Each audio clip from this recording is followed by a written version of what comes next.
Without further ado, we will get started. Today we will be going over the 100 B1HE and B1KE boilers. In today's learning, we will describe the difference between the HA and KA, the previous models, as well as describe the difference to their new HE and KE models.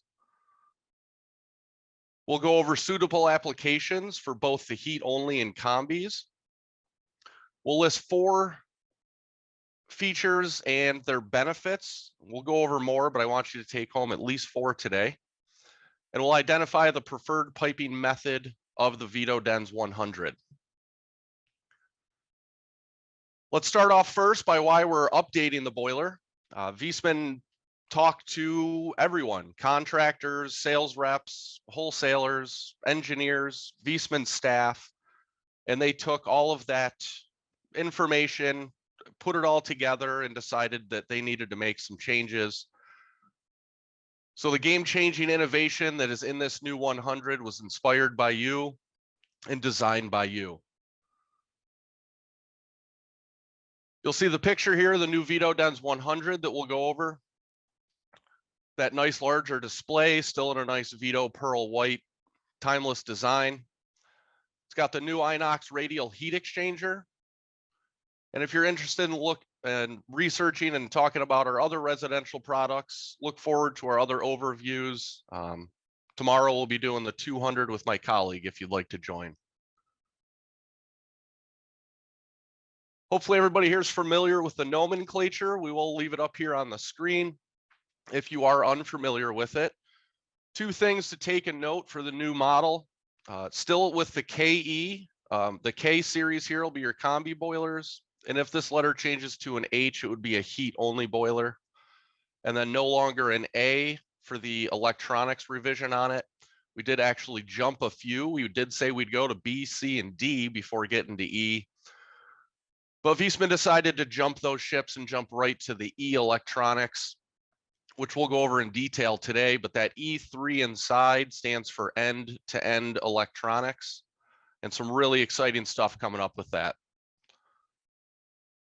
So the pain points that we looked at and got feedback on was an incomplete portfolio, many spare parts across the series. We know a lot of you guys don't just install the 100, but also the 222s, the 200s. That mechanical gas conversion on the 100 could be cumbersome.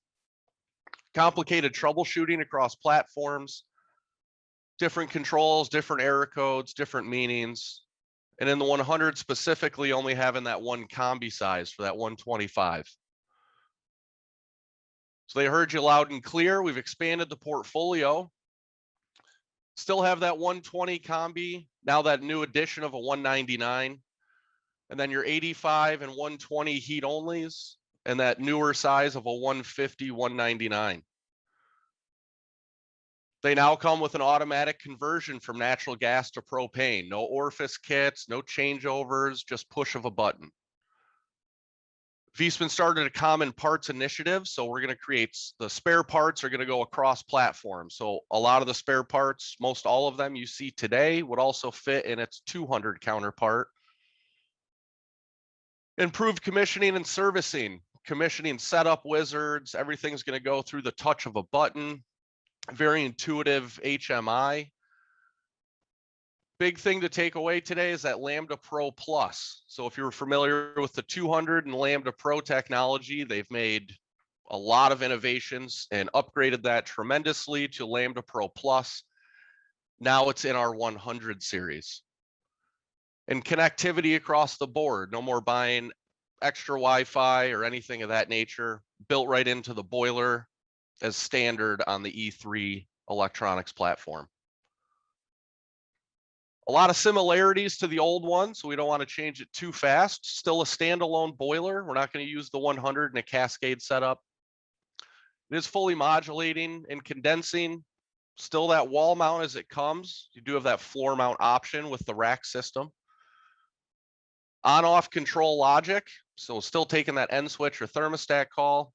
We can do this in fixed set point or outdoor reset.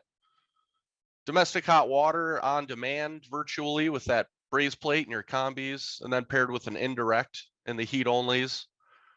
Still has a 4-pipe quick connection design with that built-in pump.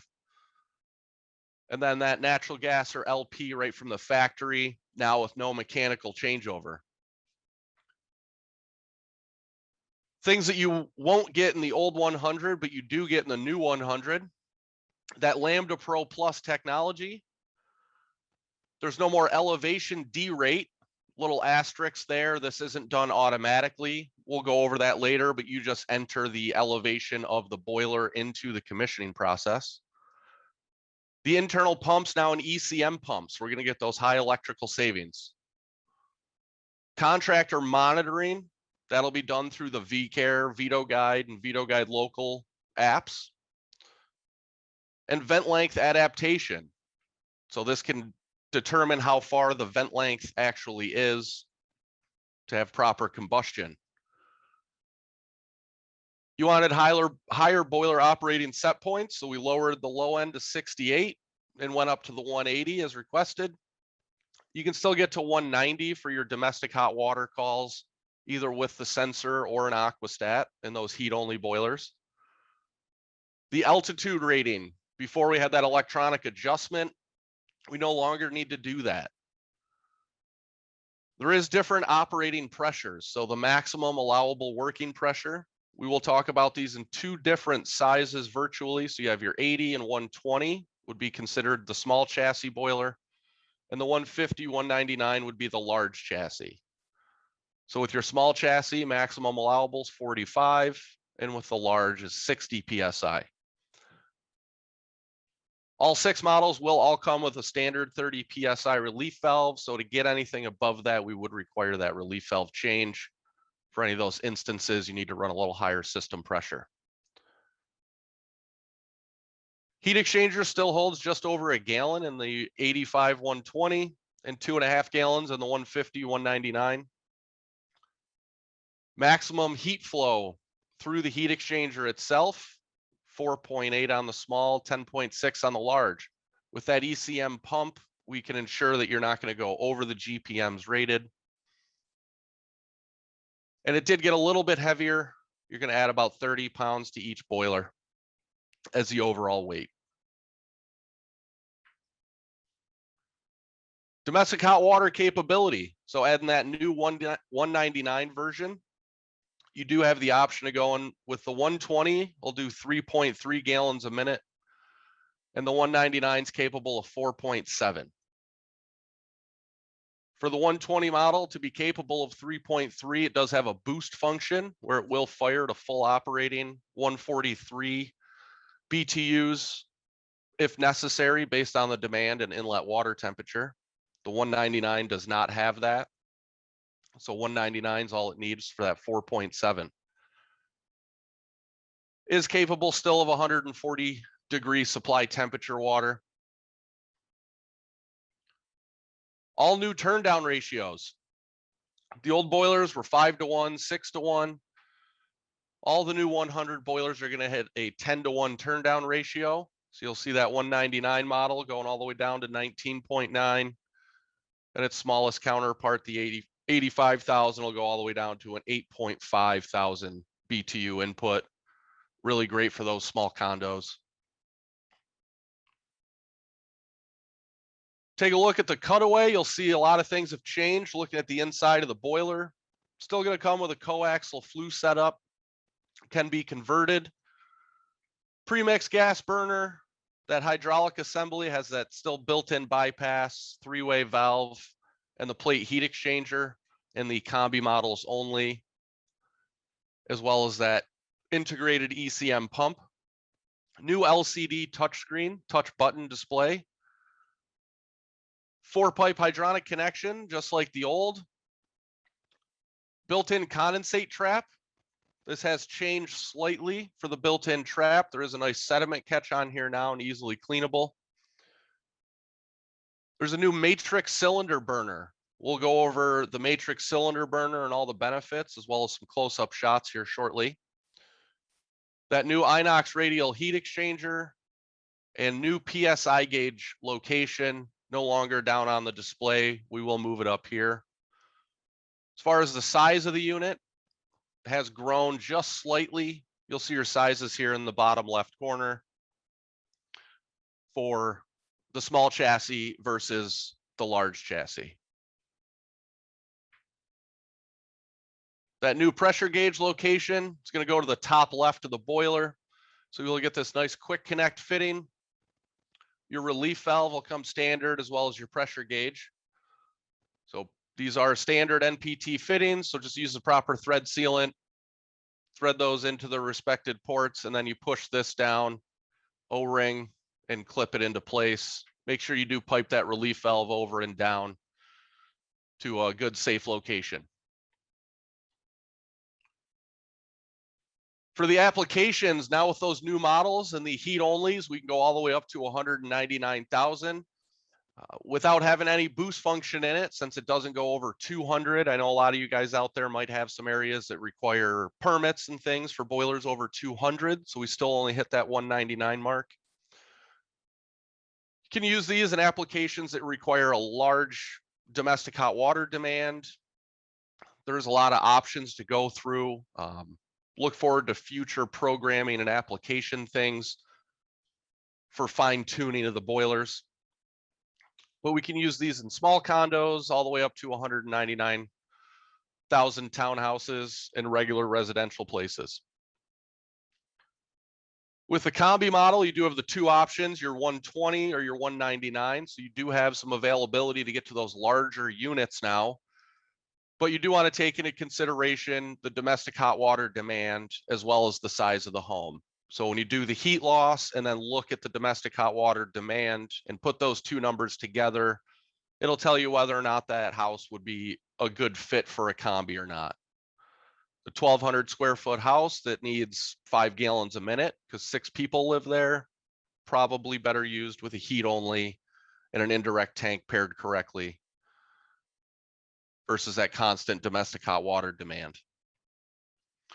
Also want to take a look at those high flow shower heads. So if you got the small house and you only need a 120, very small amount of DHW, make sure that your shower heads and fixtures and garden tubs aren't going to exceed the flow rate that the boiler can keep up with. With domestic hot water does run in a priority. With the Combi boilers, once there's a demand of domestic hot water, it does not stop making hot water until that demand is satisfied. With the heat only boilers, you do have the option through coding that you can limit your priority time to, let's say, an hour, and then you can also set an in-between time so that it won't run on priority for a set amount of time. And at the touch of one button, you could bypass that. Europe calls it a party mode. So if you need hot water to do dishes during a party, one touch, it bypasses and runs back into priority until you put it back on its scheduling. That new inox radial heat exchanger, still designed and manufactured by Viessmann in Germany. Yet to make it to Allendorf, hopefully someday, once we get back to this new normal and we can travel again. But I'm told by my colleagues that this is very fun to watch them make this.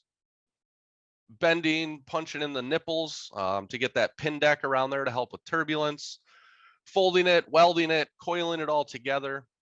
I guess happens pretty quickly and is quite mesmerizing. Still that compact radial design, high heat transfer. We have a large 1.5 millimeter wall thickness and that extremely long service life. Still has that 0.8 millimeter gap in between the coils, which helps us get that high turbulence, displacing all the air that passes through it, giving us that high heat exchange. Look at the cutaway of the heat exchanger. Still comes with that coaxial takeoff. One thing you will take note of on the new 100 versus the old 100, the new 100 is a 3-inch takeoff. So this coaxial will be a 3x5 polypropylene or an 80 by 125 millimeter. Stainless steel rear, middle, and front plates. This has been upgraded from the aluminum previously. No more aluminum holders on that middle plate. This is a fixed middle board now.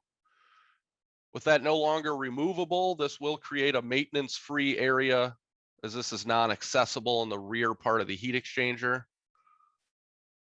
To aid with that, extended flue duct coming inside the heat exchanger, so as your condensate drapes back, it can drip down, flushing the rear part of the heat exchanger, creating virtual self-cleaning action.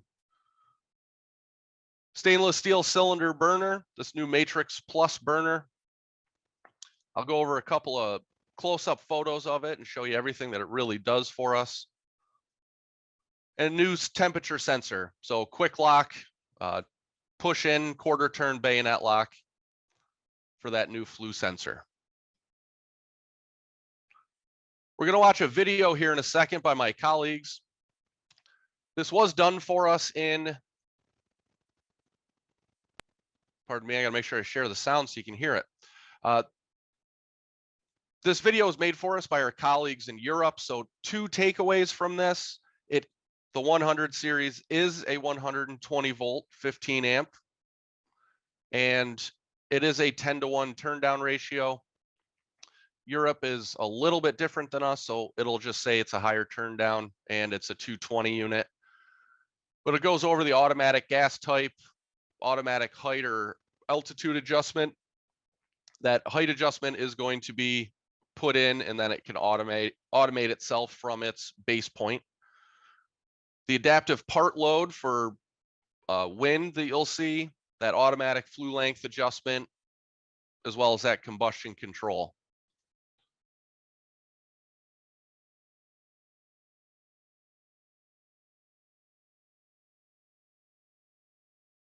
There's one thing you can be absolutely sure of with a Viessmann gas condensing boiler: 100% output at all times. Because no matter which gas type is available for your boiler, it adapts to it automatically. The intelligent combustion controller Lambda Pro Plus, successor to the proven Lambda Pro Control, takes care of it. You can freely switch between natural gas L or natural gas H. The new combustion controller adjusts the condensing boiler automatically without you having to lift a finger. Should the supplier change the gas type or the gas quality fluctuate, the Viessmann gas condensing boiler has already made the necessary changes behind the scene. This makes manual adjustments and calibration during commissioning or a gas changeover superfluous. The self-calibrating combustion controller can also detect fluctuations in the gas quality and compensate for this automatically by adjusting the gas-air mixture. This means that combustion remains permanently stable and environmentally responsible even with fluctuating gas qualities, yet efficiency remains consistently high, as does the operational reliability. The ionization electrode of the Lambda Pro Plus provides the necessary unadulterated readings directly from the flame. However, the Lambda Pro Plus is not only smart when it comes to gas quality, it also knows the correct settings when the air pressure changes. It no longer makes any difference whether a heating system is operated at sea level or high up in the mountains. The efficiency of the Viessmann gas condensing boiler remains the same. Lambda Pro Plus balances these factors out without sacrificing performance. To do this, the actual combustion air volume is determined by the integral mass flow sensor and adjusted to provide optimum combustion conditions by altering the speed of the burner fan. Each heating system has a different layout. The differences between flues, for example, are enormous. This becomes apparent in the effect these differences have on efficiency. But not when the Lambda Pro Plus is on your side. The intelligent control unit adapts the heating system to the specific flue gas conditions, no matter what the flue looks like. Efficiency is not compromised, and there is no loss of performance. With Lambda Pro Plus, the user can always rely on 100% output. Even slight fluctuations in the power supply can lead to malfunctions, significant drops in output, or faults. When it comes to Viessmann gas condensing boilers, problems arising from power fluctuations are a thing of the past. Sags and surges are reliably detected and appropriately leveled out. A high modulation ratio is crucial to the economic viability of a gas condensing boiler. The challenge here is to ensure a stable burner operation. Regulating the burner with the Lambda Pro Plus is synonymous with reliability. Even an extreme modulation is no problem. Burner operation is stable and reliable at all times. For users, this means you can rely on domestic hot water convenience in summer as well, when there is little or no call for heating energy.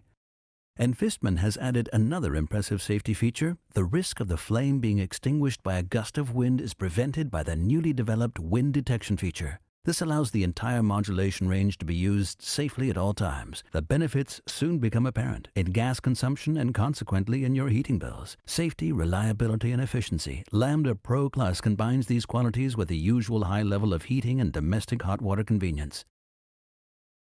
When it comes to reassurance, Viessmann gas condensing boilers now keep you in touch, or rather they keep you connected in the wireless sense. The operating status is registered continuously and all irregularities are detected. The control unit sends this information to the Veto Connect 100. This means that you are quickly and immediately informed in the event of a fault and can respond quickly, often even before customers notice the fault themselves. By the way, the Veto Connect 100 has a comprehensive security concept and is VDE tested for smart home data security. This gives you, the specialist, the perfect tool for monitoring heating systems. System users benefit from greater reassurance. You keep an eye on your customers' heating systems online at all times. Lambda Pro Plus from Viessmann. Your plus, and plenty of pluses for your customers.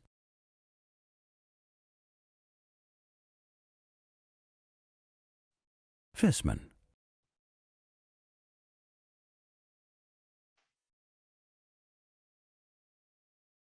So some really great stuff there, barring in mind that it is a 120, not 220 volt unit. A lot of the takeaways I hope you saw there was that combustion control, the gas type switching that's done just simply as a touch of a button right during the startup procedure. Touch of a button again, even if you were converting it, say, from a propane back to a natural gas. Geodetic altitude adaptation. So we will punch in the elevation of the boiler, but if the air quantity or quality were to change as well, you can see that from that it can ramp the RPMs up to equate for anything like that, maybe some subtle flue blockages. Always full capacity, that gas quality adaptation, and then especially the flue length adaptation. Nice shot here of that Matrix Pro Plus burner with that added ionization rod or your flame sensor. So you're still going to be using your igniter as your initial flame sense for the control. This will still be just like the old 100. This is what's sensing that initial flame. And then as the burn wraps itself around and you get rid of those cold and hot spots, the ionization rod here will take over and help the modulation of that air to fuel ratio. In combination with the pattern, yet to know if this is laser cut, stamped, or however it's made. I'm sure it's to extreme tolerances, but the specific pattern of this matrix burner is what gives us that combustion control, especially for that really low turn down we're getting now. Throughout all of that process, maintaining under 20 parts per million of that NOx emission. So staying under 20 should get you into all federal, state, and local codes. We are starting to see that NOx emission become more and more prevalent. Taking a look at it, as you'll see brand new here, we are still going to have removable and replaceable parts, although there is one change slightly. That's going to be on your gas valve and fan assembly. This is going to come as an assembly now with that newly integrated mass airflow sensor and the Lambda Pro Plus. The fan and gas valve are calibrated together. They are mechanically separable on the large chassis units, the 150, 199s. However, those will still be sold as a unit if ever necessary.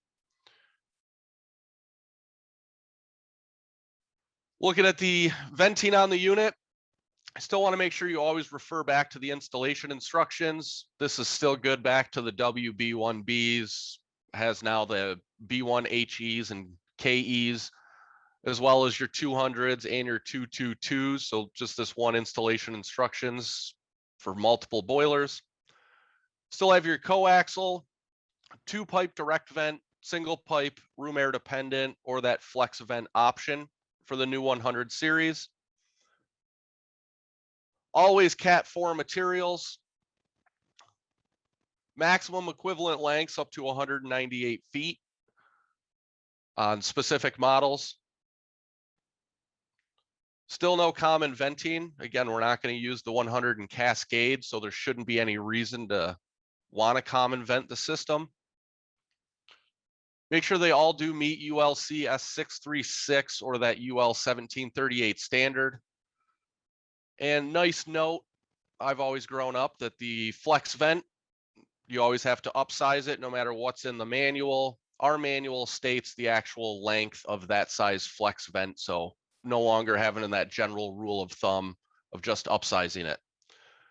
CPVC always an option. Make sure you do use the correct primers and glues. And in that twin pipe direct vent application, you can use PVC as your intake air. Nice addition on the top of the boiler. So for that 2-pipe direct vent, you got a knockout on the left and the right side now. One knockout's going to be for CPVC, one knockout for polypropylene, or CPVC would obviously fit your PVC as well. So no matter if you want that on the left or the right, you'll just have to swap and make sure you pull out the correct one. To keep it direct vent and sealed combustion, you want to make sure you do put that rubber donut O-ring down over that coaxial intake air port. CPVC adapter. So if you are moving to a CPVC vent, still need to purchase that CPVC adapter. So now it'll be a 3-inch poly by 3-inch CPVC, which will slide right into the top of it. Also in the price books, you'll see for 2-inch applications, there are some 2-inch venting availabilities. Make sure, again, you read back through the installations for overall lengths, but there will be a bushing. So you can go with that 3 by 3 CPVC to polypropylene and then put a 2-inch bushing. There's also the 2 by 4-inch or 60 by 100 millimeter coaxial. There is a 3 by 2-inch reducer for coax that'll fit right on top of that adapter as well to get you down for those maybe pre-existing brownstones that you can't really re-core drill. We do see the need for 2-inch venting. Stainless steel still an option, although very expensive. That would be a third-party adapter if using stainless steel for your vent. With those multiple venting options, 2-pipe, horizontal, vertical. My personal favorite, the hybrid. So no more balanced flues, no more same pressure zone. When doing 2-pipe, we just need to ensure sufficient combustion air is coming in and it's clean. Make sure that's not sucking in any dryer vent, or I've seen some real funny things that can suck in. And that exhaust going up through the roof, just follow those local, state, and federal codes, NFPA 54. 1-pipe system, horizontal, vertical. I try and stay away from this wherever possible. You want to make sure that those grates are sized correctly. There should always be 2 of them, 12 up, 12 down. Make sure you are getting enough air infiltration and air exchange into the building to ensure proper combustion. And vertical or your horizontal. And they always come set up for the coaxial. Coaxial is great, but it's going to have the largest length restrictions. For overall vent lengths, you'll see the new vent lengths listed here. 3-inch can go up to 164 feet for your 120 and 85 models. And a 4-inch, you can go up to 198 feet. So the venting, overall vent lengths have changed slightly. And make sure you are still counting both equivalent vent lengths for intake and flue, adding those together for your combined length, and making sure that that number doesn't exceed the number listed in the manual.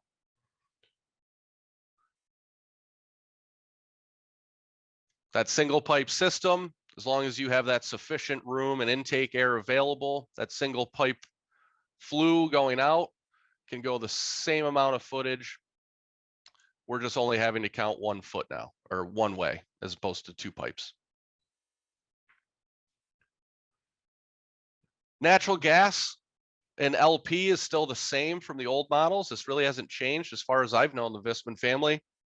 4 to 14 inches on natural, 10 to 14 on propane.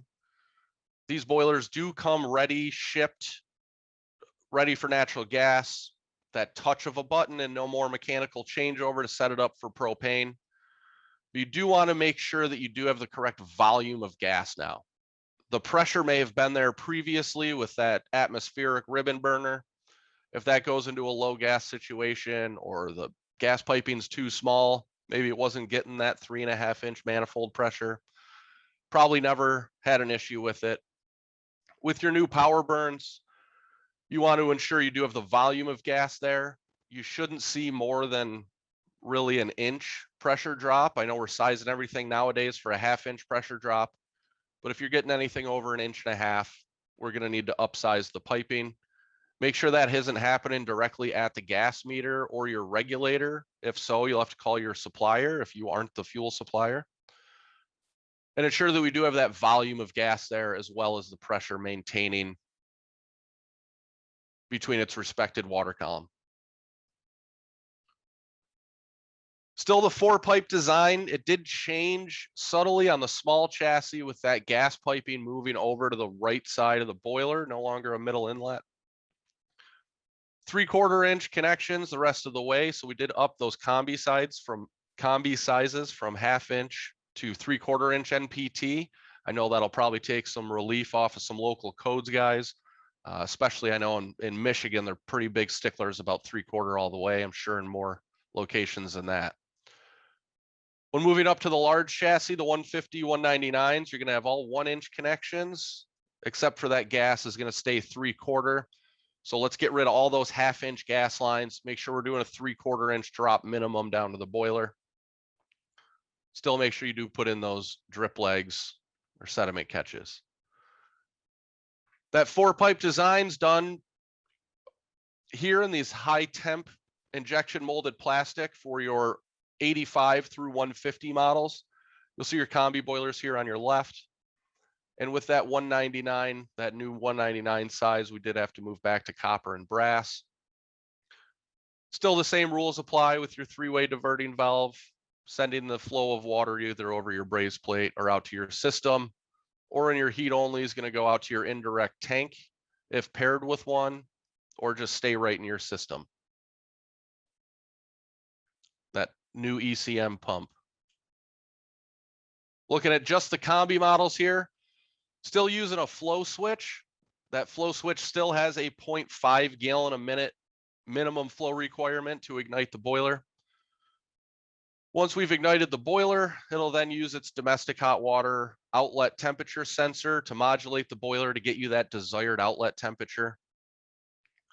Pair that with the high efficiency pump to ensure the correct heat exchange through both the main boiler heat exchanger as well as your plate heat exchanger. Same on the 199, slightly different flow switch, same outlet temperature sensor, similar setup and diverting valve, just in a different orientation.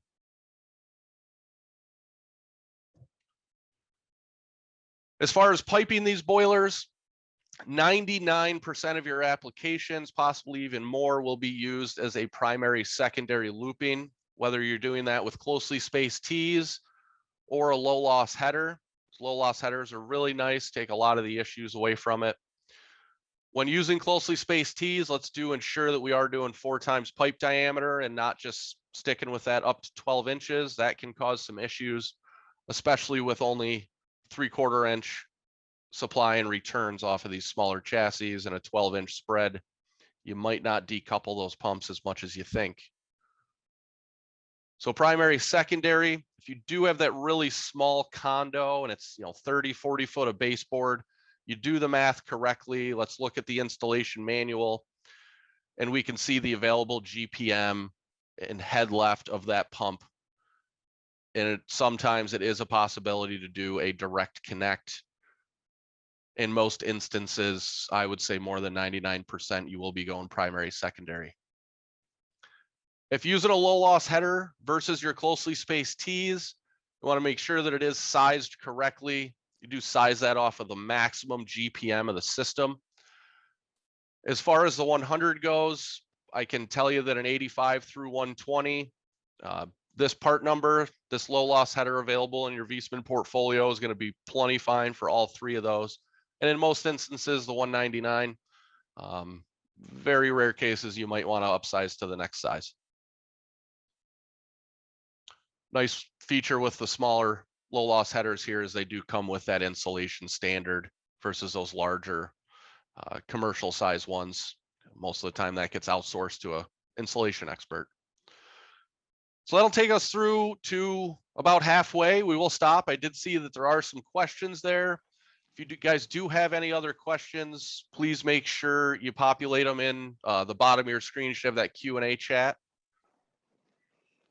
All right, we do have a few questions, Patrick. The first one is, do we have a turn down on the heat side for combi boilers and projects that require a high DHW output, but not a large heating load? Yes, through coding, you can go in and limit the BTU capability of just the heating side while maintaining full capability on the domestic hot water. With that being said, there are still caveats to that. Like I said, if you got to look at turn down ratio, low end, micro zoning and small houses with high DHW demands. So yes, you can do that and there's no issues with it in a lot of times, but I've seen if you put a 199 in that 900 square foot house, you can't really turn down the heat side enough and cause short cycling and stuff like that. So just beware of those size, but definitely have that option. All right, the next question, does LPG have the same turn down ratio? LPG does not have the same turn down ratio. We are hitting 9-to-1 in the 100 models with the new heat exchanger. It has a minimum RPM of the fan, and with that higher calorific value, there's always going to be a little more BTUs on propane. Can 2-inch pipe be used for small chassis for shorter vent lengths? Yes, you can use 2-inch pipe for venting. They are still finalizing all of the overall lengths. They're trying to make sure that we get back to those same 2-inch numbers from your previous HA and KA models. But definitely the small chassis right now can be vented in 2-inch. And it's got a pretty decent length as is right now. Hopefully to be lengthening that in some time to come. Great, and the last question for right now is there a label for conversions to LP? Yes, they all still come with those nice yellow stickers to say that it has been converted and operating on propane. So you still want to make sure you affix that to the side of the boiler and sign and date it so everybody knows. And then you can change that sticker or peel the LP sticker off and re-expose the natural gas sticker if you do that reconversion down the road. Sometimes we know that is an option. All right, there's actually one more question, Patrick, that came in. Is Wi-Fi available and how do you check combustion levels? So a two-part question, actually. So Wi-Fi is standard right in the boiler. So as it is available, yes, it comes right in the boiler. No more having to buy extra Veto connects or anything of that nature to do so. We will go over that a little bit more in detail in the later section, but it's built right into the new control. I'm sorry, I lost the second part. How do you check combustion? Combustion. Through the control itself, there is going to be your high limit tests, actuator tests, so we can still go through and do a test fire to get those high and low fire combustion efficiency numbers to ensure the control is operating as intended during those last safety checks, especially yearly maintenances and things of that nature. Great, that's the last question, Patrick. All right, keep the questions coming, guys. We're here to get all your questions answered. Q&A is at the bottom for anybody that may have joined us a little bit late. And again, we will stop at the end of the boiler overview here shortly before we get into just the digital tools. So it is kind of a two-part seminar today, but we'll keep moving on.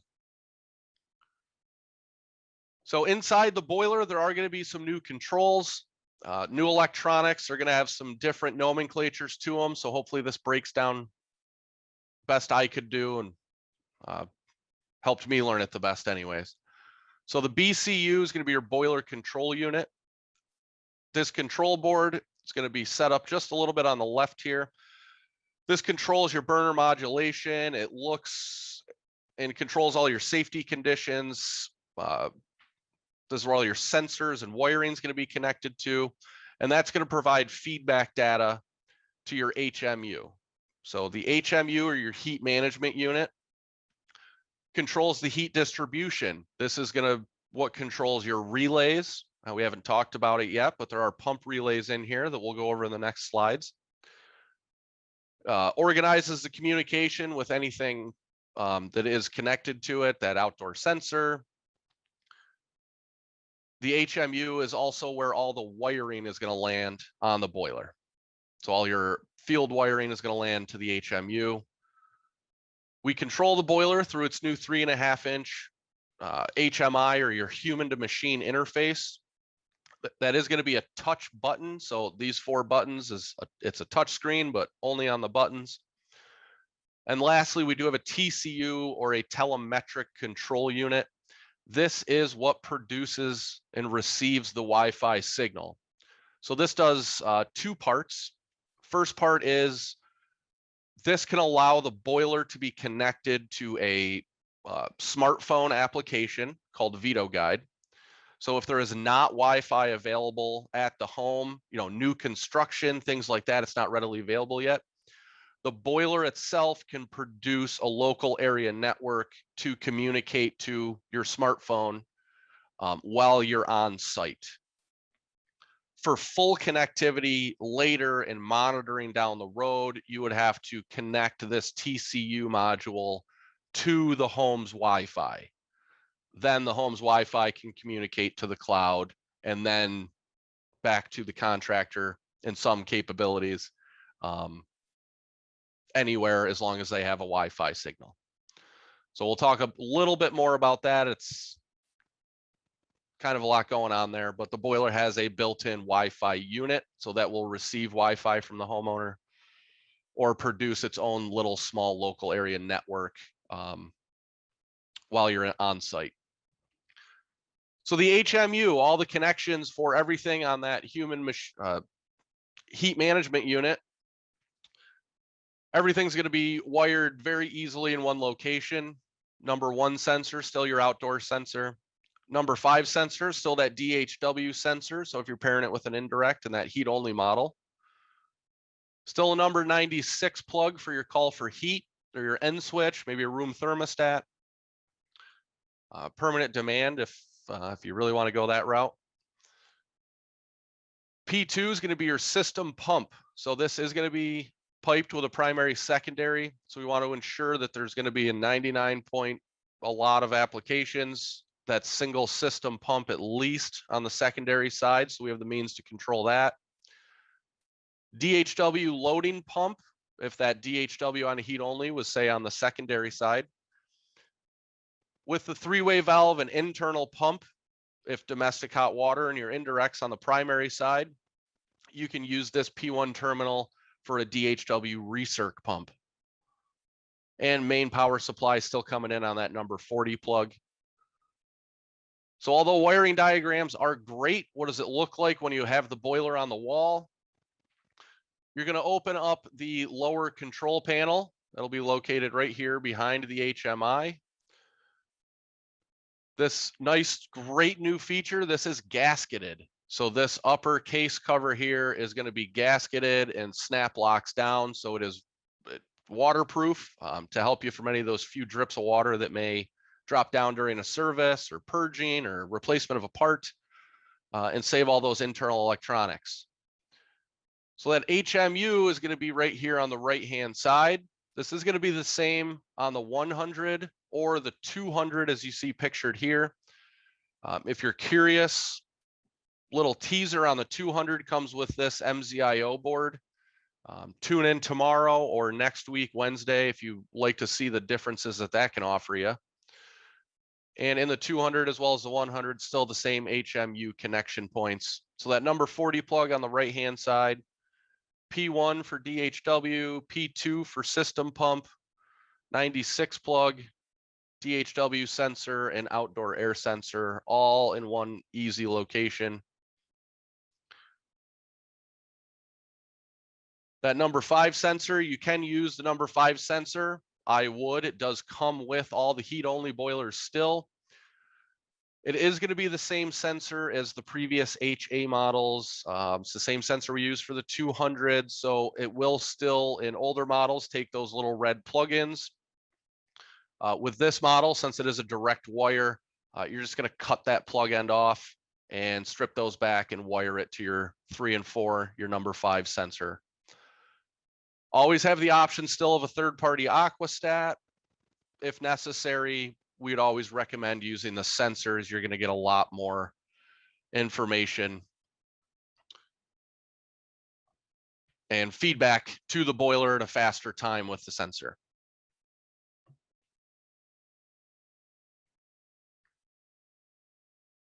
So the wiring diagrams, new color wiring diagrams available in the new application guide.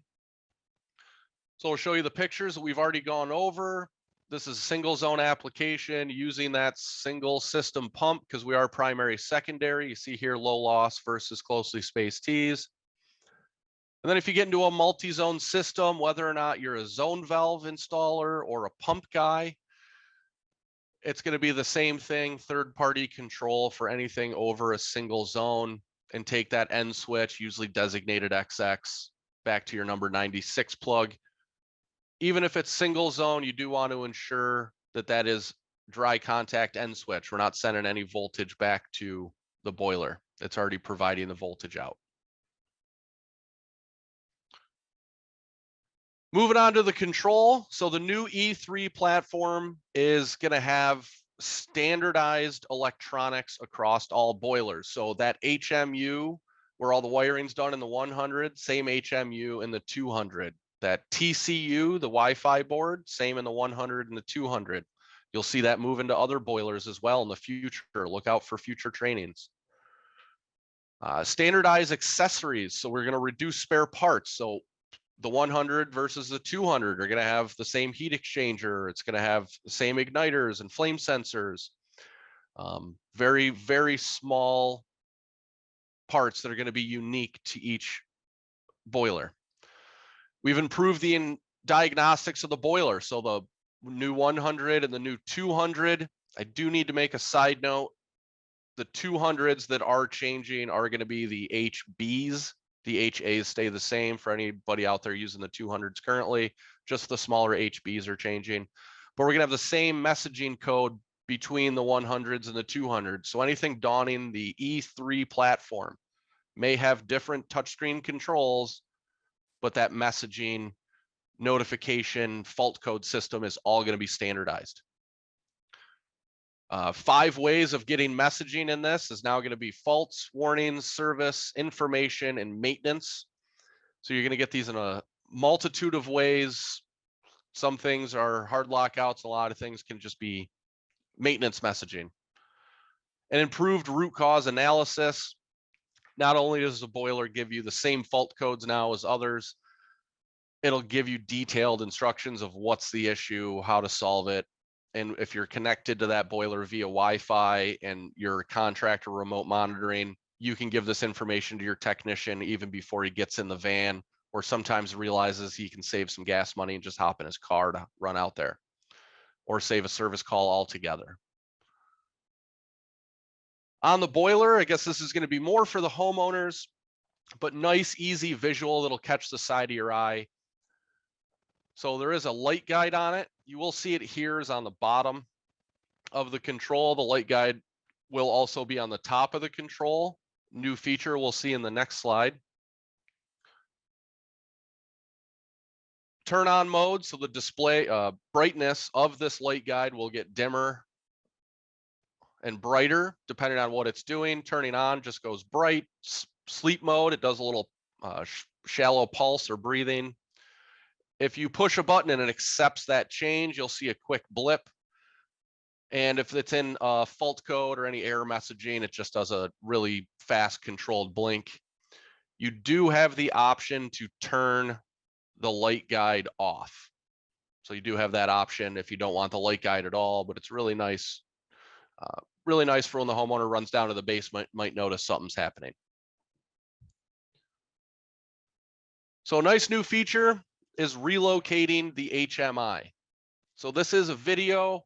It goes a touch too fast. I think I'm gonna have to reshoot this one and go a little bit slower. So I will pause it just to explain a couple of things. But as you get the boiler received, the control is on the bottom with that light guide on top. And now we can move it to the top of the boiler. So once the jacket's removed, you'll take out these two metal clips that are on the top.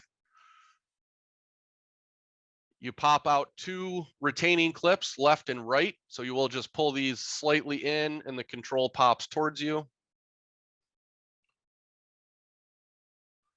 Take the Molex connector out of the right side, flip it 180, put it into the other side. So it's wiring stays on the right, put it up to the top, push it all the way up as far as it goes.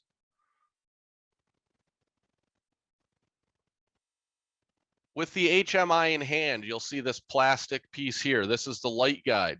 There's some LEDs right here, and the plastic deflects that light to go out. So just grab a hold of the corner of it. These are just little plastic quick clips, and just give it a tug. It's an easy tug. It'll pop right off. Flip it around, push it back onto the other ones that are there, and then push it back up into place. Since we've moved the door, we'll put different clips on it. Now these red plastic clips, these didn't make the cut. We saw that they broke, so we've made these a nice solid, it feels like it's an aluminum. Thick metal aluminum. They look very similar to the ones you saw getting removed from the top. Put those actually into the door with the slots provided. And then you'll be able to slide the door down and push it in place. So now you've moved that control from the low side to the high side. Those really low basements, now you can get that control up. So it's actually in a better area to use things. Now to get the door off, as the control is going to come on the bottom of it, the black plastic housing that we moved from the bottom to the top that the display clips into, this is going to house your retaining clips for the door.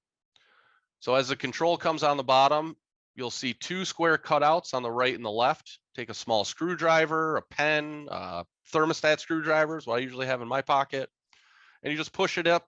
That releases the clips and the door swings out towards you, lift up towards the ceiling.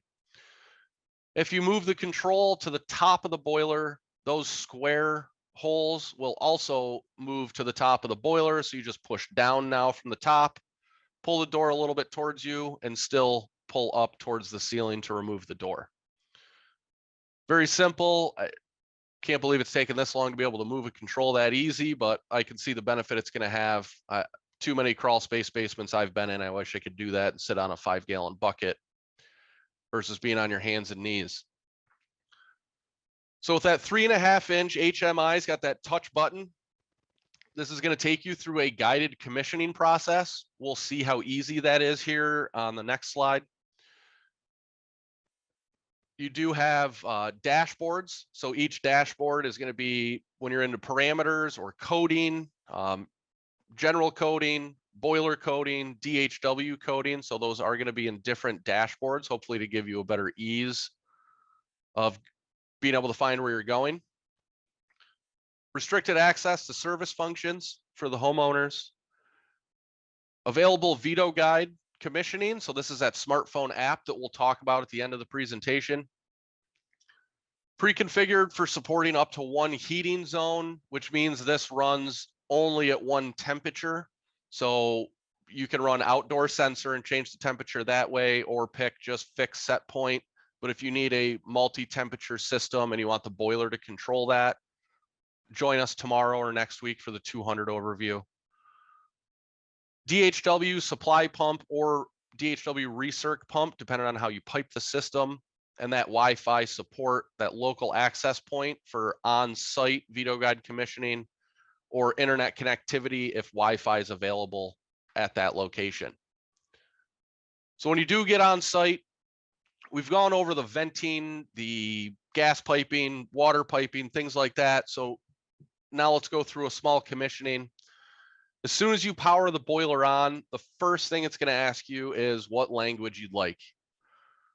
You have three options: English, French, Canadian, or Spanish. So choose the language you desire. If you want to change the language after the fact, it's 3 buttons away to change the language. So if there is a language barrier between the installer and homeowner, you can easily change that back.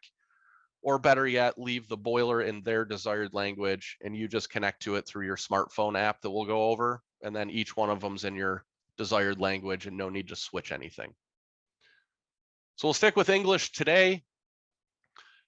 Here's where you would say, I want to commission with the app or with the HMI. So if you want to commission with the app and you selected that, the boiler will then go through connecting through that local area network, have your app up and running. The two will connect to each other. It'll give you step-by-step process. But for today, we'll go through the HMI.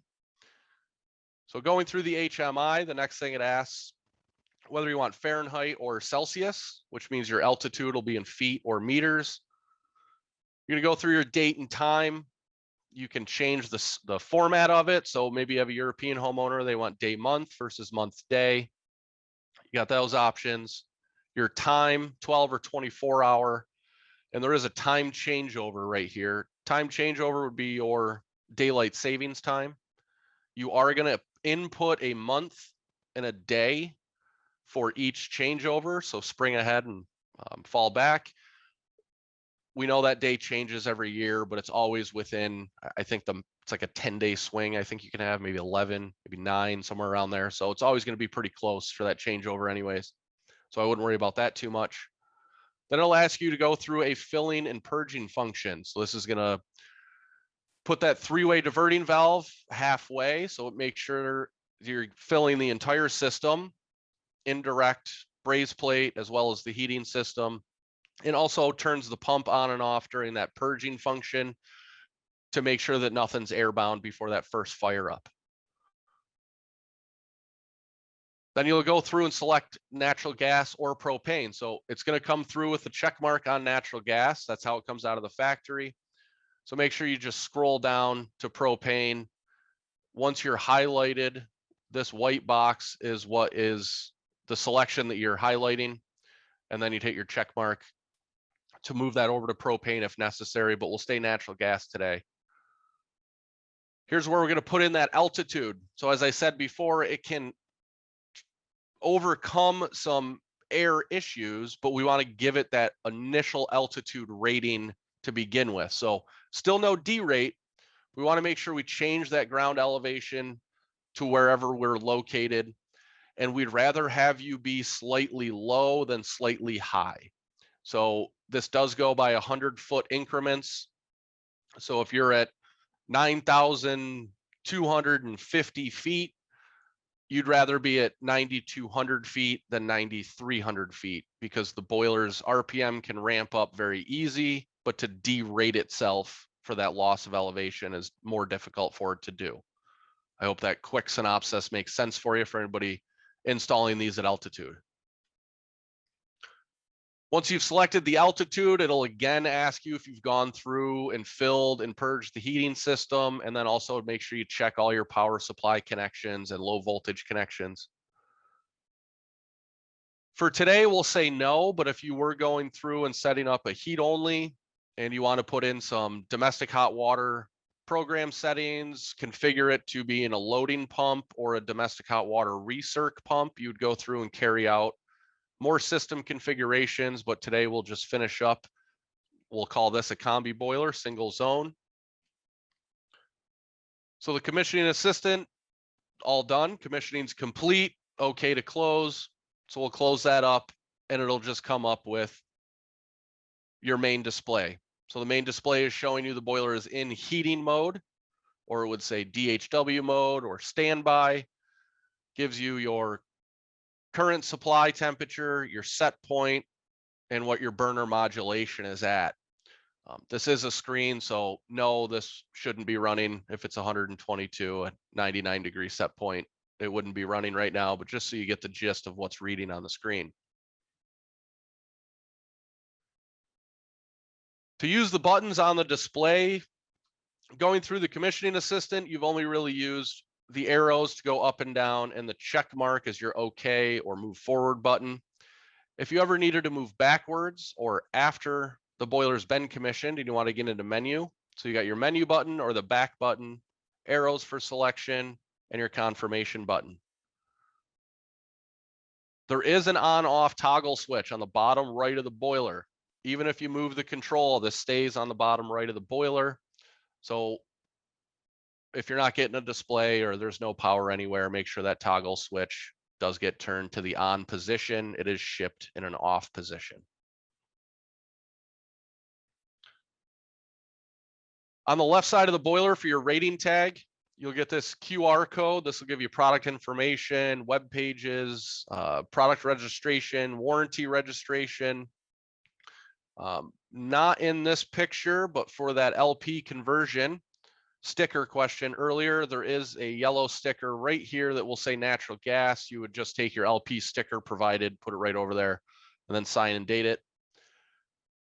The HMI that would clip onto your front base here, once you remove this from the separate packaging, it comes in the box. So this will be in its own cardboard box inside the boiler box. You'll get 3 Wi-Fi QR codes. We'd recommend affixing one of them to the boiler, leave one on the back of the control, and put one in that service and operating manual for future reference. This QR code is necessary to scan to connect your iPhone or Android to the boiler for that local area when you're on site, as well as connecting the boiler to Wi-Fi. You'll also need this QR code, especially if you have to come back if there wasn't Wi-Fi available. So once you push that menu button, we can go into system configuration with its separate dashboards, again saying general, so we can go into general coding, or we could scroll down and go into separate boiler coding, or scroll down yet again and go into just domestic hot water coding. So breaking these out into different sections hopefully helps you get to where you're going a bit faster for any of those coding changes. When we go into diagnostics, if you look through general diagnostics, it'll give you a slew of information: flow temperature, flue temperature, current supply set point. It will read every sensor in the boiler.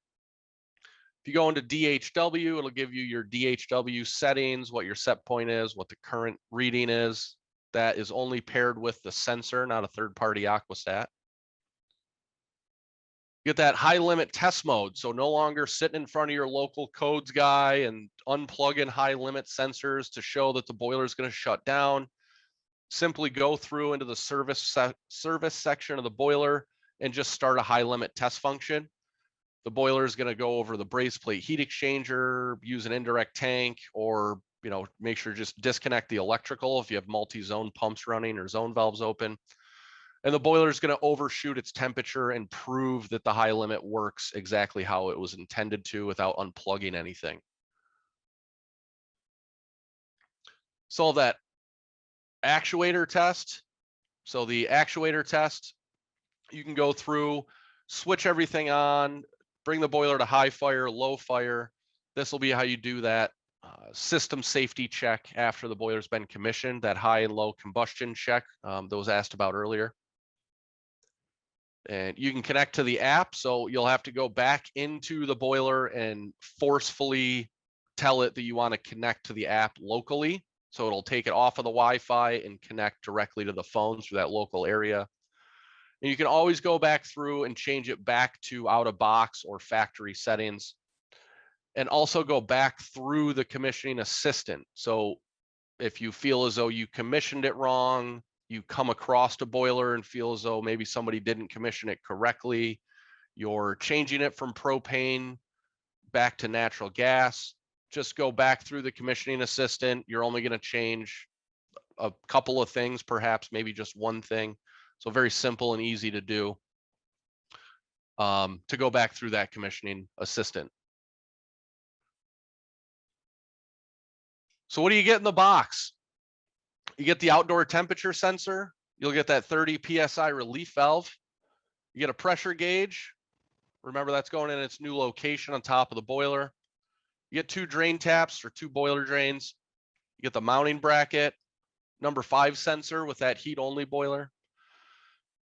You'll get 2 system closing caps. So with the heat only 4-pipe design, just in case anything were to happen with that 3-way valve for the supply side, and then especially the return side, we need to cap off anyways. So it'll come with those. Relief valve on your combis for that domestic side if necessary. Be sure to look at your local codes. They may require that other DHW expansion tank and things of that nature. We're starting to see more and more. You always get documentation in all of our boilers with that easy access door, so you can pull that out before unboxing the whole boiler. That gasketed air supply cover for that 2-pipe venting option, and then that flexible discharge tube for your condensate, hopefully putting that through your condensate neutralizer.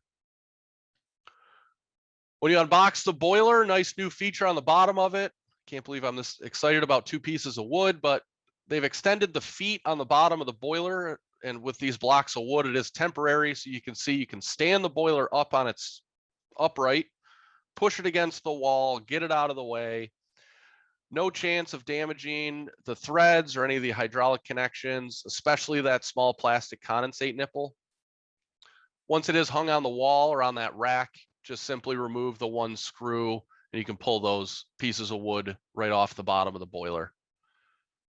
Get a nice photo here of those electrical knockouts. So you get your 120 on this side. There is 2 more 120 knockouts on the right side as well.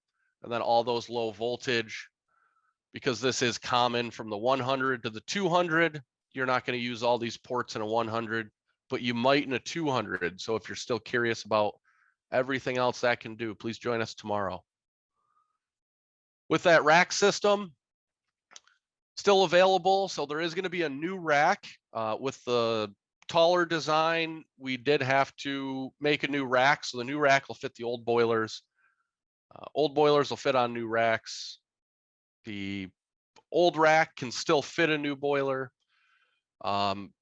with 1 subtle change for the bottom of it, so it doesn't swing out. Very easy change if necessary if you already have one. But you still have that wall mount design. Make sure you are getting into structure and not just sheetrock. If you're having an issue, maybe they are too far apart, too skinny, maybe they're a 2-foot on center. I've seen some of those built locally around me. You could take that floor stand, you could mount it to the wall, or you can also mount it to the floor as well. So you get a couple options for mounting it. Freestanding, if you do mount it to the floor, make sure you do bolt it into the floor as well. And then just put that bracket right on the top of it and you can mount it and you're off to piping and venting the boiler.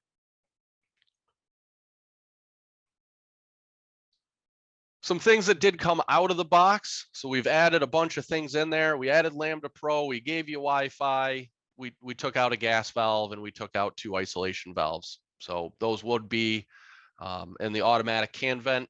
So those are now field supplied. But I feel as though everything else that came in the box is worth much more than these things that are probably standard on everyone's truck. If you're a wholesaler on the call today, because those fittings did change slightly, maybe you have an option of getting that field supplied fitting box put together, and you add that 3/4 inch gas valve, some unions, a couple of T's to put in those boiler drains. This pressure relief valve itself is now going to be up here on the top of the boiler. We'll have to go through and update that. That would be from older 200 or old boilers as well.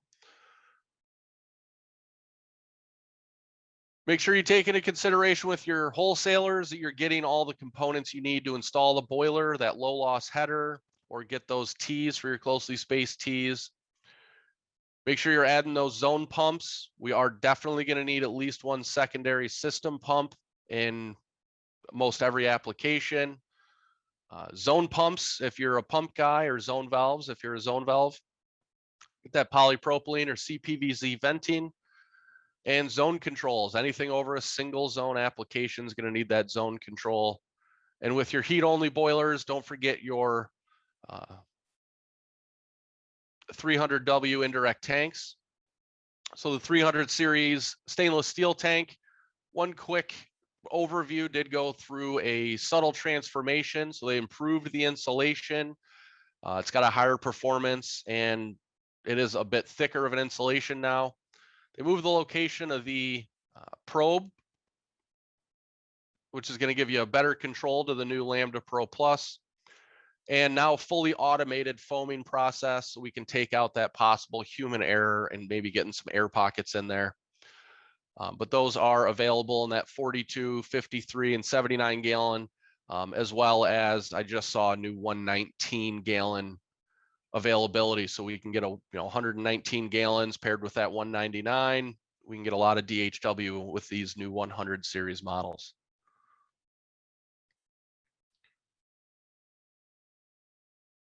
Natural gas turn down. So as asked earlier, we do have a 10-to-1 in natural, or that 9-to-1 in propane, versus the old unit used to be a 6-to-1. Still has a pump and 3-way diverting valve, although that pump now is an ECM pump.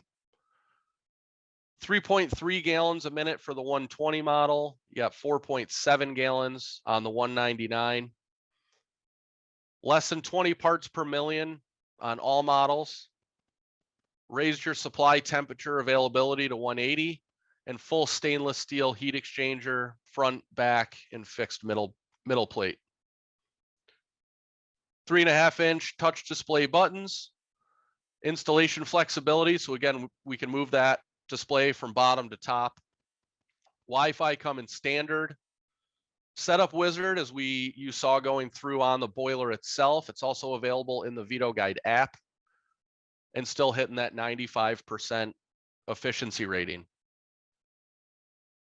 So that brings us to the conclusion of the Vitodens 100 B1HE and KE, or HE and KE overview. Hope you've seen the differences from the old HA and KA to the new HE and KE, all the upgrades, different parts, standardizing components. We talked about those applications. Now we can go all the way up to 199,000. Make sure we're picking the right boiler for the right application. A combi boiler isn't great for every house, and a heat only boiler is not great for every house as well. For features, we got that new heat exchanger, higher turn down ratio. We have the new burner, that Matrix Plus burner. So that's going to give us that really low NOx emissions, also helps us with that low turn down ratio. We've added the flame sensor and Lambda Pro Plus technology, which is going to give you all the adaptation, low NOx emissions, and make sure that boiler operates friendly to the environment for the life of the boiler. And no more altitude derate, so we don't have to get any elevation kits. We're not changing over gas conversions. A lot of good things, features, and benefits in the new 100 itself. And then that preferred piping method is going to be primary, secondary, with an availability in very rare instances for that direct connect. So that's it for the boiler. We do still have a digital tools overview, so we'll go through some questions now on the boiler before we get into that. Miranda, is there any questions that we have in the queue? Yes, there's quite a few questions actually, Patrick. The first one is it possible to use a Cascade serial connection? And if so, how does that operate? The 100 series is not set up for a Cascade. It's just going to be on-off control. If you are looking to use a boiler in the Viessmann family for Cascade, I would implore you to go to the 200. It's the 100's just not intended for a Cascade options. Will there be a suggested spare parts list? I will have to double check that with sales, but I believe they already do have a suggested spare parts, like for a contractor to carry, as well as the wholesalers. We all know wholesalers are kind of taking a step back in carrying replacement components for everybody's boilers and pushing that more down to the contractor. So yes, I believe we do have that. I'll double check and get you in that answer we send out in a couple of weeks. Awesome. All right, so the next question, if you only have an end switch in the boiler, is it required to have an additional transformer to provide power to the thermostat or the C-wire? If you're using a power robbing thermostat, a Nest, a Honeywell Ecobee, there is no C-wire connection on the 100 series. So yes, you would still want to use an isolation relay so that that thermostat is separately powered and not stealing voltage from the boiler. It's going to cause some issues with the thermostat. I'd have to double check with engineering, but most likely could cause some issues to the boiler as well. Do we have a control simulator available for the 100 and 200? Yes, as we are going to go over in the next presentation, it is quick. I do appreciate everybody's time today. We got about another 25 minutes in the next one, but I will show you the availability through your Viessmann account that there are control simulators, not only for the 100, but also for the 200. And there are simulators as well for all of the other applications we'll go over within your Viessmann account. Is the integrated circulator on the HE models used for the indirect tank connections? And if so, what is the flow rate to the indirect tank? Yes, with the 4-pipe connection, the internal boiler pump, when you pipe that indirect off of the intended 4-pipe connection on the bottom of the boiler, the internal pump will be the loading pump. So that will be used for your indirect tank. So no more having to buy an extra pump for an indirect. The boiler will do it all with just piping connections. As far as the flow rate to the indirect tank, that would be determined on how you set up in coding. So the 100 series has a fixed speed ECM pump, but the fixed speed of that pump has a minimum capability of 50% and a maximum capability of 100%. That would be determined where that runs in a DHW based on your coding selection. And those GPMs and head loss charts are in the installation manual. And that is equating already for the loss of head through the heat exchanger. So I'll show you what is remaining so you can determine to get the correct GPM to satisfy and pair your indirect tanks correctly. All right, and we have a last question here. It's a 3-part question, Patrick, but I think you'll actually be covering in the next section. So I'll just still read them off to you.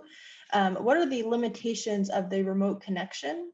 Can I check settings and change settings without being on site? And can I see all the live diagnostics using the app without physically being in the mechanical room?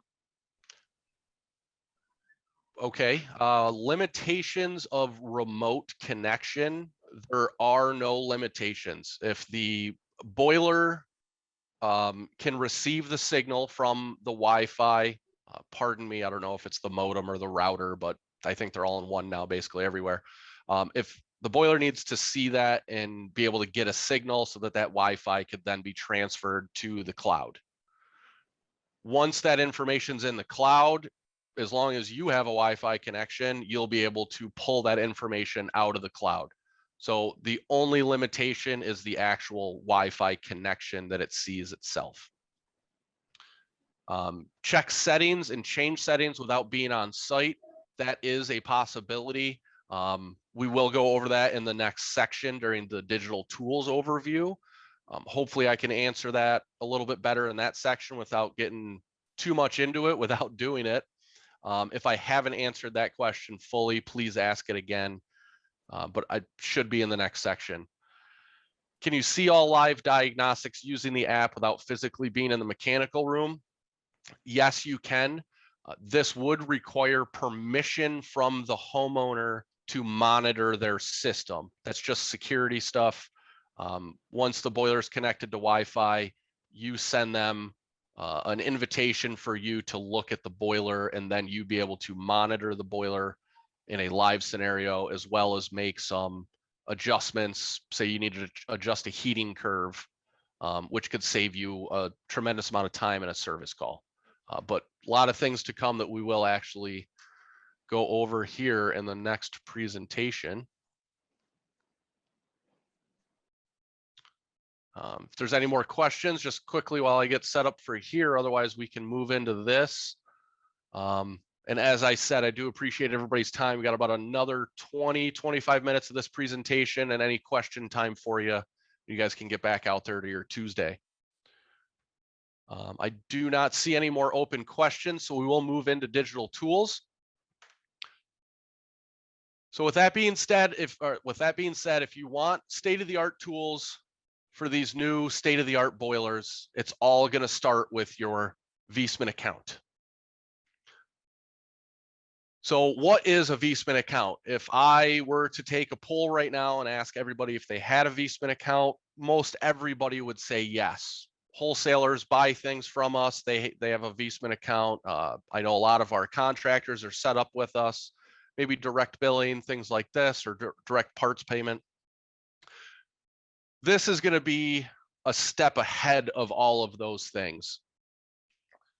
So the Viessmann account is going to be a personal user account that will be username and password protected for each individual based on an IAM. If you don't know what an IAM is, that is an identity and access management. This is how most everybody does security through third-party sites. As you saw in that video from our European colleagues there, that we do test ourselves to VDEs, which is third-party standards, to make sure we're safe and secure. But we also want to know who is accessing our stuff, who has permission to access certain stuff within the Viessmann account, and to ensure our competitors don't know exactly how we're doing this, and to keep all of our information safe. So what do you get within that Viessmann account once you're signed up? Well, you get the most powerful digital multipliers in the industry. So a multiplier is an app, but apps come in so many different ways. You'll see today that there is native apps. So native apps is what's downloaded on your phone. If you were to download YouTube or Netflix, you would download the same Veto Guide Viessmann app. These will be the ones with the rounded corners. Same thing with your VCare app. This is going to be a homeowner app that we'll go over as well. Then there's also web-based applications. So these you will go to a .com to access these. These will always be in a square format. You could always save this to your home screen on your phone as a quick reference, but it's not a downloaded application on your phone. This runs through the cloud. So all of these together would be multipliers. You'll give yourself self-service with permission and access to a growing account, which currently has Veto Guide. There's an early adopters program for Vplan. There's Partner Shop. There's marketing materials. There is guided spare parts replacement through these applications, and it's going to continue to grow and grow and grow. These are just coming now to North American market. In Europe, there's a lot of these, so we can keep pulling these in as necessary to keep growing the whole Viessmann account. If you already have any services that currently have a username and a password, they will eventually be merged and gradually switched into a Viessmann account. And if you're onboarding any sales guys out there, if we're onboarding any wholesalers, to use the Viessmann shop is an absolute must. I took a quick spin around this the other day with our product manager, and to be able to go in and order stuff, see what's available in the warehouse, track shipment, do all of these things, it was impeccable, and it would save a lot of headache and phone calls, I believe, in the future moving forward. So there is a Viessmann account structure, and with that Viessmann account structure does come a prerequisite. Now that prerequisite is a business partner account. We do call that a BP. Some of your sales reps might refer to it as a BA, a business account. So if you're on the call today and you want a Viessmann account and you're not the person who has the authorization to speak for your company, I mean that in a financial or board of directors level of speaking for a company, we'd need to get your owner or your managing director or somebody of that nature to sign up through Viessmann or through their sales rep. So they have the option of emailing new_accounts at Viessmann.com for our US partners. If we do have any of our fair weathered friends from Canada, new_accounts at Viessmann.ca for all of our Canadian friends. We need to email them and get that business partner account set up. They can also contact their local Viessmann sales rep as well to get that going. So for this example, just to make it hopefully easy to understand, once Bob or that managing director or office manager creates a Viessmann account along with that business partner account, if one doesn't already exist, if you already have one, we just sign you up for a Viessmann account. Then once that's active, everybody that works for Bob can get a Viessmann account. So Bob or that office manager can then just go in and invite each one of their employees, send them an invitation to a Viessmann account, and each one of their sales managers, office managers, tech managers, and everybody below them, whether it be a lead technician or an apprentice, can all have a Viessmann account. Now, Bob or that office manager can also give authorization and permissions to each individual employee based on their job description. So a sales manager might be ordering equipment and the tech manager may not. An office manager may order parts as well as a tech guy might order parts, but a sales manager might not. So you can curtail who can do what, because if you're ordering stuff on your Viessmann account, you're charging Bob. So we want to make sure that everybody has the correct permissions. There's also easy account deletion for restructuring. In this instance, let's say Tech 3 gets another job offer and leaves. With about 3 clicks of a button, we can make sure that that Viessmann account is no longer associated back to Bob or his business partner account. And then he can take his Viessmann account and then reassociate that with another company if he's staying in the field.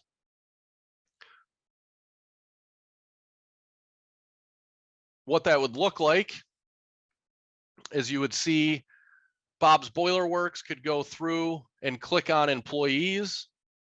Once he goes into the employee screen, add employees, it pops up a box right here. You just punch in their email address. You send them an invitation. They accept it, say check yes to the privacy policy, and they now have a Viessmann account. And then he can go into roles and permissions and change the permissions to a managing director, administrator, technician, sales, apprentice. And if one of these 5 pre-populated descriptions don't meet your needs, you have the unlimited availability to create as many custom roles and custom permissions as you see fit for your business.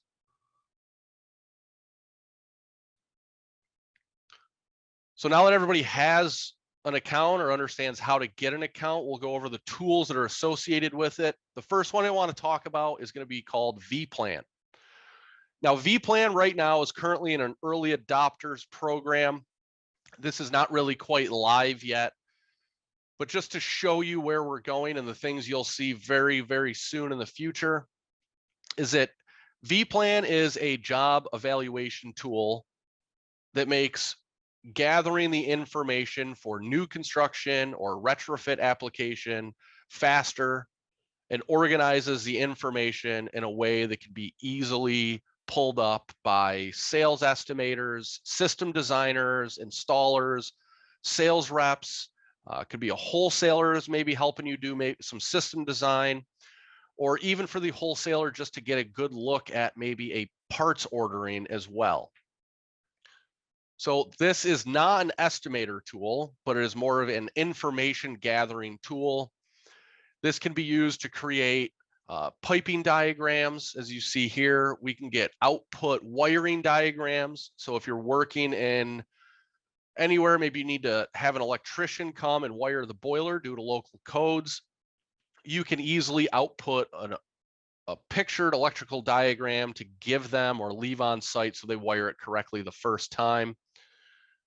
This can be accessed through a web application. So this is not an app. This would go to a website itself, as you'll see square edges. So this could be accessed through a smartphone. You could use it on a notepad when you're on site. This could be used to help do heat losses. This is not a heat loss tool, but it can be this will help gain the information to do a heat loss after. You can put in photos.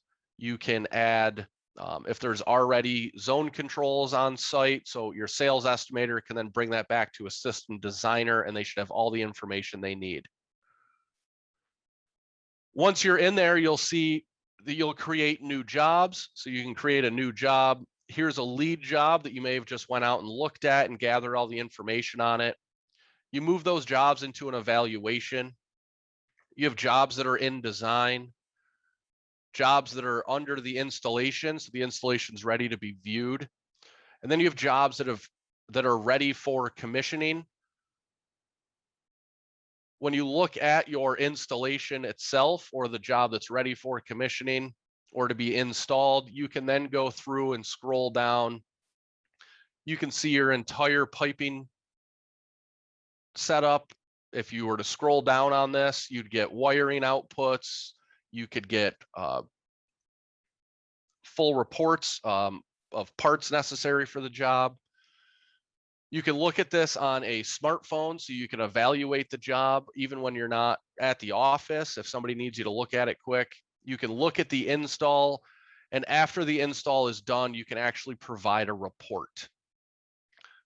If you commission a boiler with the Veto Guide, because this Vplan, everything we've set up here can then easily be transferred to your Veto Guide mobile. So the Veto Guide mobile, this is an application that you download through your iOS or Android device. Just go to your App Store or Google Play Store and you download the app. You can then take that Vplan information and the underlying coding that you've already done. It's a single zone system. You can set it up that it has domestic hot water recirculation. You can even put in a time schedule within Vplan and then transfer that information through your Viessmann account, pick that up in your Veto Guide app, and then commission the boiler on site with what we call one-click commissioning. So you don't have to worry about miscommunication with the install team from the design team, or maybe a commissioning team from the design team. So sales reps, installers, and Viessmann staff will be using the Veto Guide to go through and do commissioning. You can also do guided spare parts. So that product QR code that'll be on the left side of the boiler, you can easily scan that QR code and the guide and through your application will go through. It'll show you photos. It'll tell you exactly what parts you need for any replacement parts. You can then order it on site right then and there if you have the permission to do so. And there is also a service layer because there's very small service in the 100. As far as Veto Guide app is concerned, this can only go work with the 200. So if you're curious to see what that does, join us in some later breakout modules for all of these digital tools in separate modules. With the Veto Guide app, when you do commission the boiler from the app versus the HMI, remember we just push 2 buttons, say commission with the app. Then the app will take over and it'll look like this. Once you're connected to the boiler, it'll give you the serial number of that boiler. Start the filling and purging process. You've ensured it's at the correct system pressure. You can actually change it and make sure that it is left and set to the same thing. So if the system's losing pressure, you can see what it was commissioned at versus what you came back to at a service call. Maybe it's high, maybe it's low. We could look at an expansion tank or a pressure reducing valve. The basic configuration through the guide is now in one location. Language was a separate screen on the app. Date, time, temperature, and length were all separate screens. This is all going to be in one location. So click on each one of these and get your selected options. That gas type switchover right here, make sure it'll always say natural gas as soon as you start a commissioning. So you got to make sure you do change that to propane. Nice feature on the Veto Guide app with the 100, because it is only a touch button display, there's no visualization on it.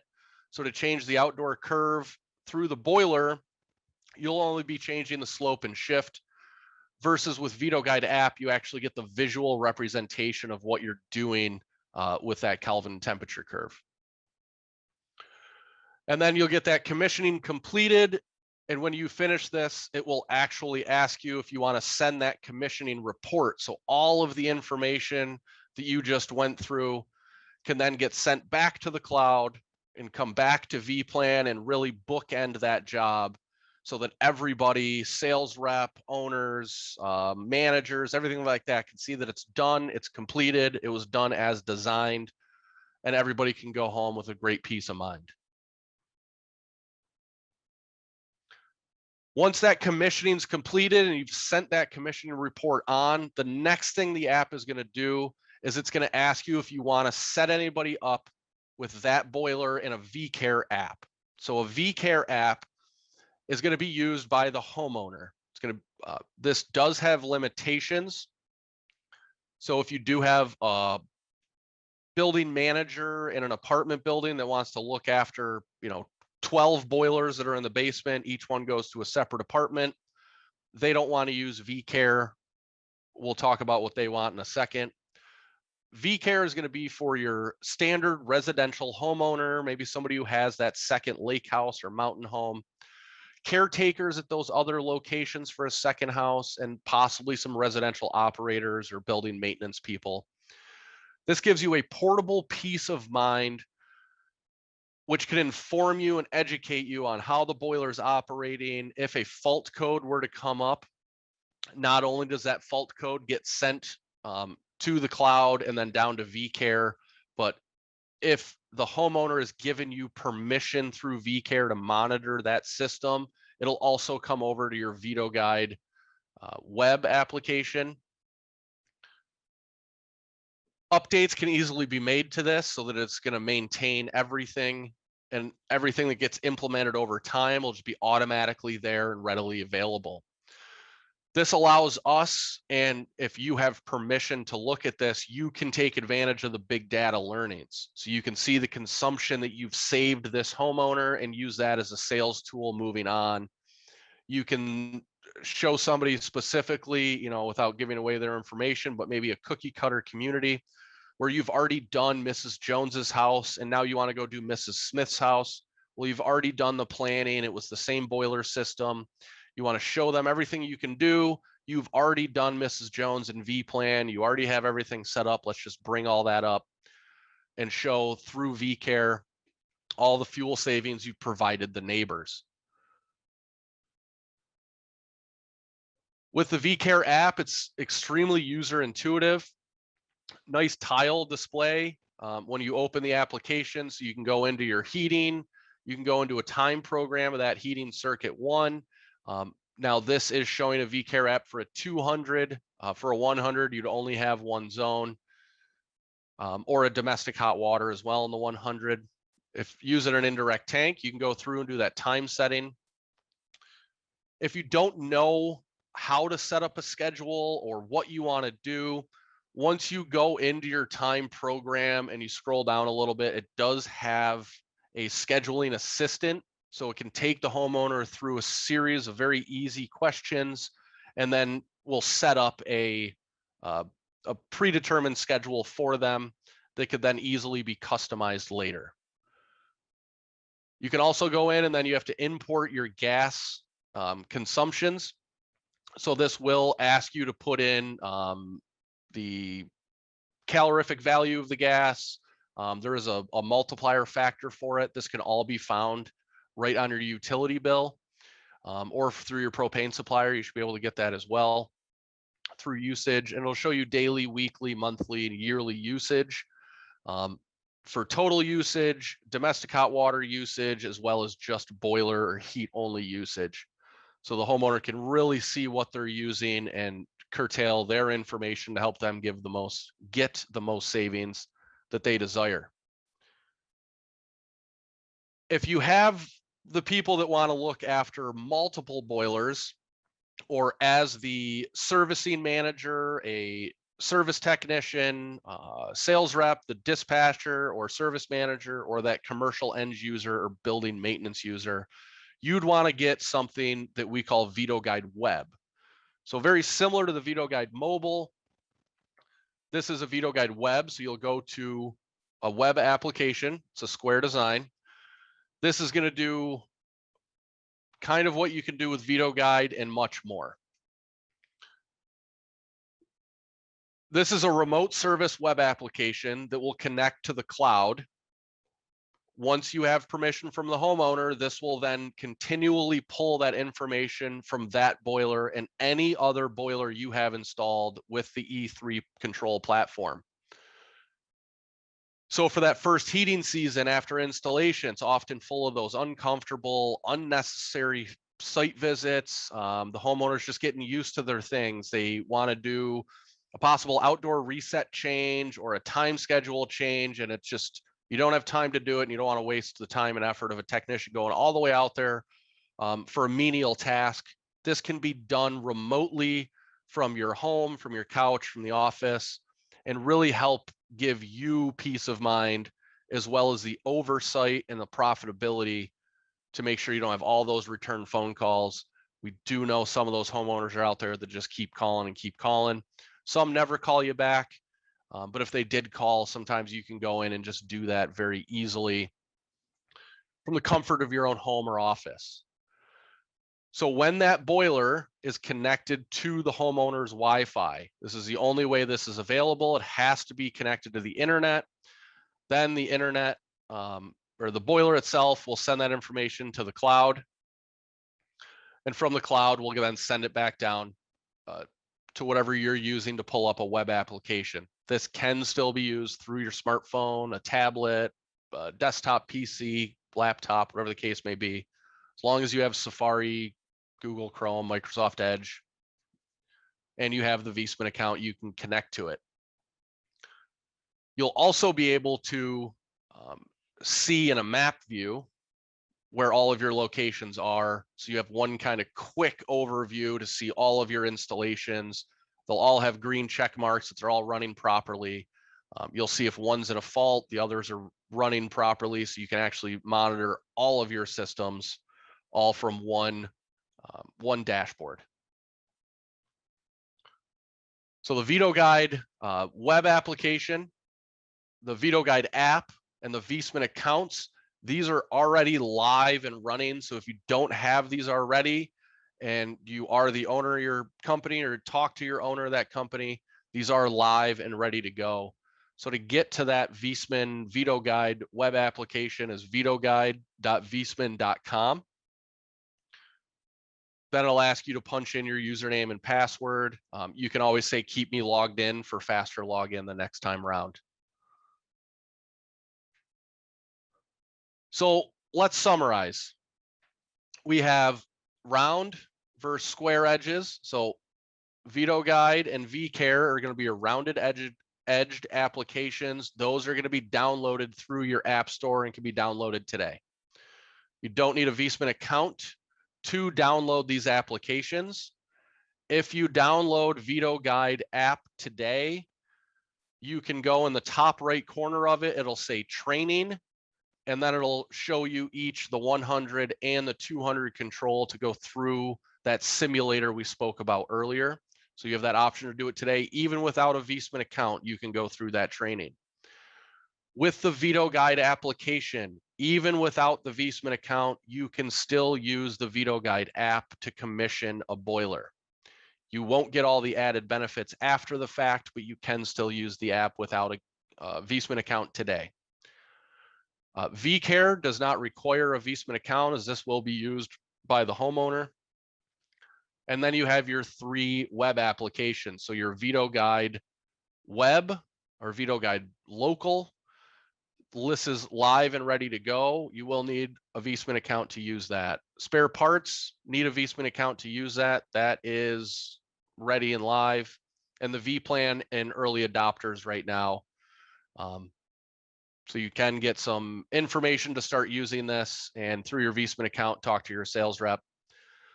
So whether you're a contractor, a designer, or a sales rep, all of these applications will be used for you. All of these securely connect to the cloud.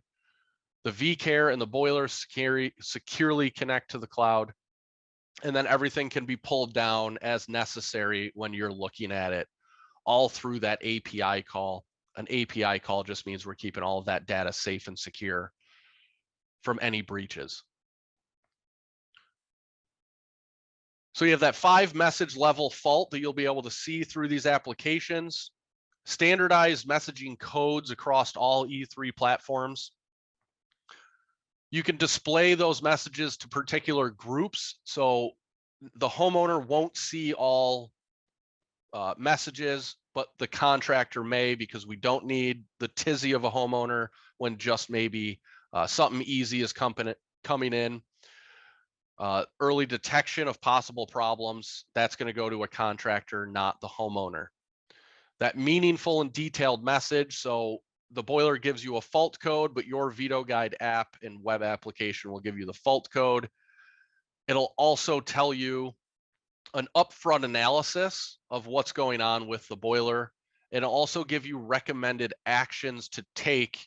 So prior to you dispatching a service technician or yourself as the owner, you'll know whether or not you can shoot there quick in your Prius, or if you got to go get the service truck and have a bunch of tools and readily available, or whether or not you need to go at all. You might be able to talk them off the ledge and fix that issue remotely. You get planning and commissioning. So that Vplan hopefully will help you boost efficiency in that communication between you, your design, sales reps, estimators, wholesalers, and we want to boost that communication so we don't miscommunicate everything. I said closely spaced tees, you ordered me a low loss header, or vice versa. You can take that all out of the loop with simple guides. That data can be transferred from Vplan to Veto Guide for that one-click commissioning. Another note with Vplan itself, if you have a colleague or a sales rep or even Viessmann staff and you want their input on a job you may be doing, you can send them an invite to Vplan to look at that specific job alone. They won't access everything you have, just the one job. And as soon as you get the information out of them, you can easily just take them off that job as well and just bring it back down to your own personal employees. Once the device is commissioned, you do have that system self-test. So you can do all those secondary safety checks, that combustion analysis, make sure you're checking for any fuel leaks, any exhaust leaks, anything like that. The commissioning report is generated through Veto Guide Mobile, and then that communicates back to Vplan to bookend that job. And all that data that you can gather from the boiler can be passed back to Veto Guide Web, which will then make the boiler ready for service. The caveat, the boiler needs to be connected to homeowner Wi-Fi. And then you also get that historic digital project file. So that cookie cutter community, you already have that stuff stored. So when you do the other house, it's identical, just a different color. All of that information's already there. And you can access it at a later time and save yourself a big time and headache. So the whole goal of everything is to get us to a position, contractors, Viessmann, sales network, wholesalers, get all of us to the point where we're future-proofed. So as the environment changes, we can adapt through the Viessmann account to offer best-in-class service to everyone involved, which will then help you give a best-in-class experience to your customers. I hope you get a lot of takeaways from today's training. If you don't already have that Viessmann account set up, and you're not the person that can talk to your Viessmann sales rep or Viessmann directly for your company, give them the information, or have them maybe just watch this digital tools overview. These sessions are going to be recorded and posted. So hopefully, I think I made about 25 minutes for this. So hopefully we can get 25 minutes out of somebody else and get everybody set up for the Viessmann account and show you all the tools and everything that is available. With that being said, that does bring us to the conclusion of today's training. Thanks everyone. Have a great day.